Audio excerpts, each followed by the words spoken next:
Greetings, one and all. My name is Lancer, and welcome back once again to Chainsaw Man. We're watching episode 8. Last time on, the taste of a kiss. Himeno's definitely getting quite the scenes to send out her character. And well, is Denji gonna be able to do it? He's a minor, so no. Let's get right into the episode. Ay. I love that she just... I mean, I don't love it, but she just kidnaps him. Even as drunk as she is, she managed this. I mean, hey man, shout out to Mappa for animating one scene and then going back and animating it again. Jesus Christ. I would have loved to have known like what the reference footage for this was. Did they have someone just like drunkenly just moping about? Oh, nice, she cleaned off first. It's a beautiful window. It immediately drinks again.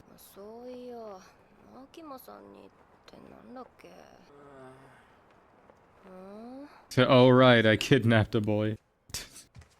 This is horror. He looks so young in this shot. My lord, stop giving me your fluids. Bigger question is, why did anybody leave them alone?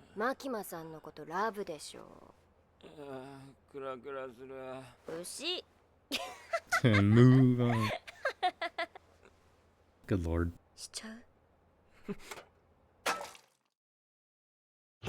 This show, man, it can manage some things. If for nothing else, that scene, the kiss, it's like a Mushoku Tensei turning point. It's like nothing is the same after that. Fucking hell.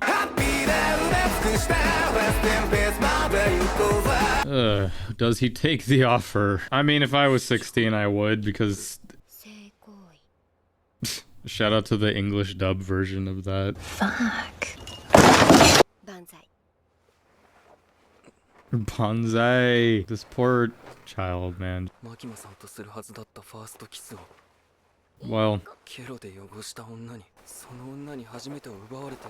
she's already had one first. What's so wrong with another? Did you try this with Aki too? Is his dick a chains? Oh right, yeah, the... Ah, yes, of course, remember. I wouldn't say shitty, but... There are two paths with something like that. There's one, the rational one, where it's just like, it fucks you up. And, you know, rational just in the sense where just like, it fucks you up and you're just like, fuck it, I'm gay now, I'm never kissing ever again. And then there's the fetish path, where for some reason you're chasing that for the rest of your life. Leave it to Makima though, it's like Denji gets an experience, you know, like he did with Power, and then this, and then like she gives him a better experience. I do like what she does here, even though I know it's all for her in the end, but just like giving him that, just here's something better. I mean, she just always wants him to think of her, just because again, I know what the end game of that is, but because isn't Himeno like in her like mid-20s or something? It's one of those ones where it's like, think back to when you're 16, you'd be like, hell yeah, but then give it rational thought, and it's like, don't do that. You hear so many of these horror stories of like female teachers doing that to their male students. I'll even admit, I went to school where that happened, not with me obviously, but like it happened. It's always one of those ones where it's just like, as a guy, you're like, hell yeah. But then it's like, if the roles were reversed, which in a lot of other horror instances, it is reversed. And I mean, either way, role reversal or not, it's fucked up. Manipulating the youth through that mean. It's disgusting. So if anything, this kind of worked out for Denji, the fact that it went that way, because then it's just like, well, there's a split path there where it was a normal kiss relatively and you fell for Himeno or something, but I mean, not that it really matters because of what happens to Himeno eventually. Don't play this like it's a romantic moment.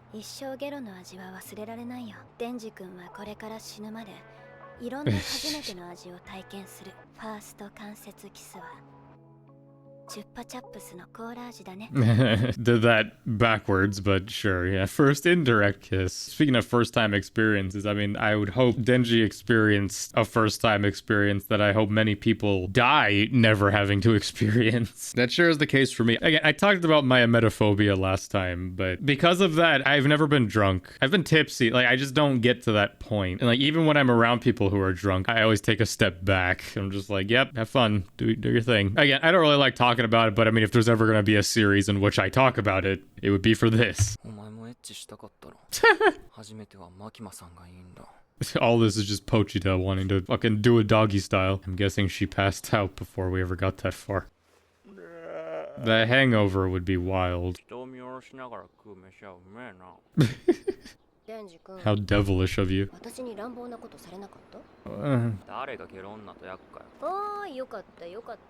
Relief?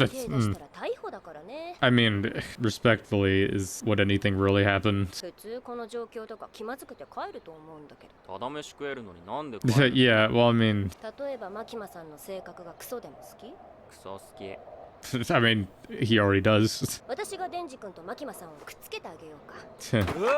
because isn't her thing? It's like, yeah, you two get together and then that way I can have Aki. I would have liked to have seen this last a little longer. I always have to put aside that scene. It's just, I do like Himeno as a character. You could tell, like, she wants that connection with people, with Aki, with anyone, but just because of the nature of their job and also Makima, she's always like a step behind everyone. I mean, because of how Makima operate, and because of how Makima does her stuff, it's Aki and Denji probably aren't the only ones that are in love with her. I would have liked to have known more like the relationship between Himeno and Makima, especially when she first joined.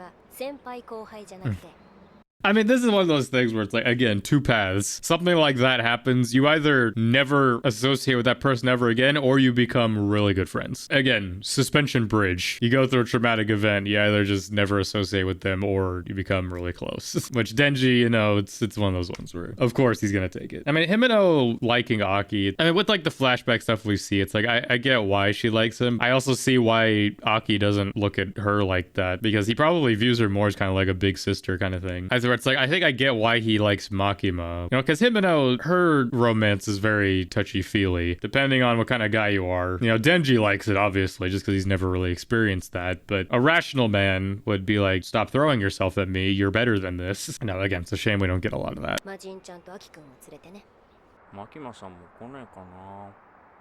I feel like the party was a one-time thing. Oh, right, the train. Speaking of which...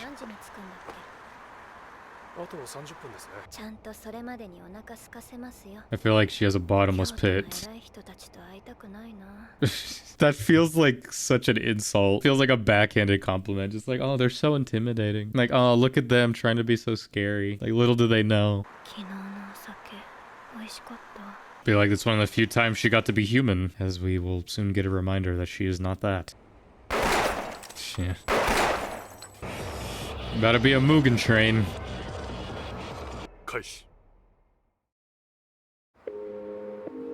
I mean, this basically confirms just like, she's not just, it's not just that she has a contract, she's a devil, man. That's why, like, I think my theory is not far off that her thing is like the death devil or whatever. Because like, she fucking, her brains are blown out here, but don't matter. Or maybe it's like a time thing. Everybody doing their job, but about to be a slaughter.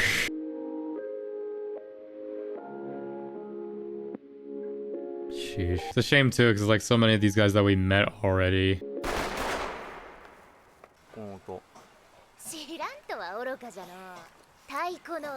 A taiko drum. I feel like they should know what a gun sounds like, especially since you're hunting the gun devil. Ugh. I forgot his voice. Sexy man. Man, we really... so much for this alliance.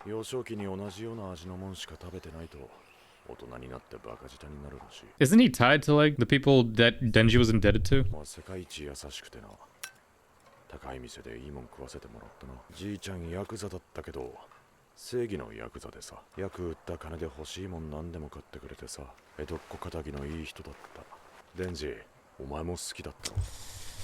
Well, you should know he sold his soul to the devil. Jesus Christ. Interesting, the power's the only one. Yeah. Gon! That was close.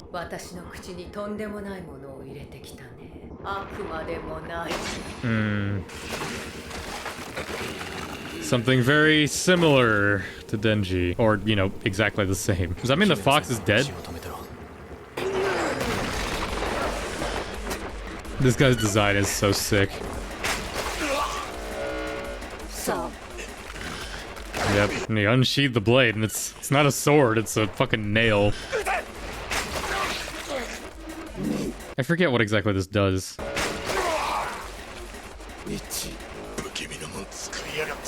Yeah.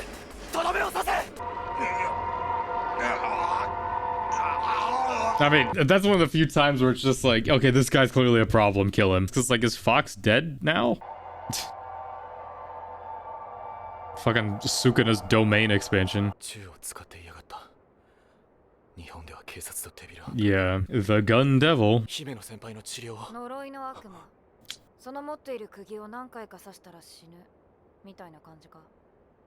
The cursed devil. I forget how he survives this.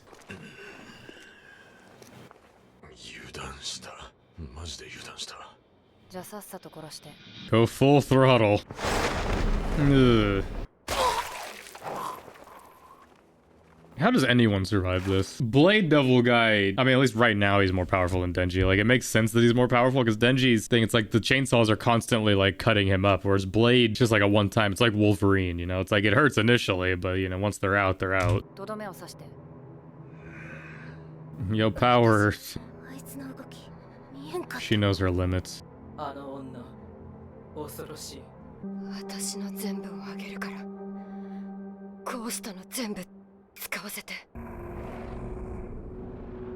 Sheesh. Kira would love this. The fact that she does all this and it's still not enough.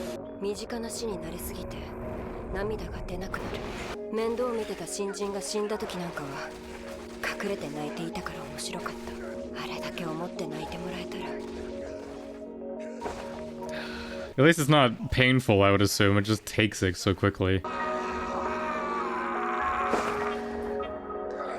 Like a ghost just vanishing.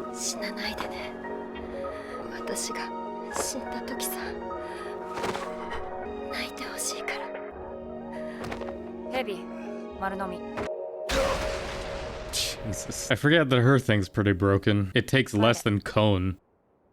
After all that.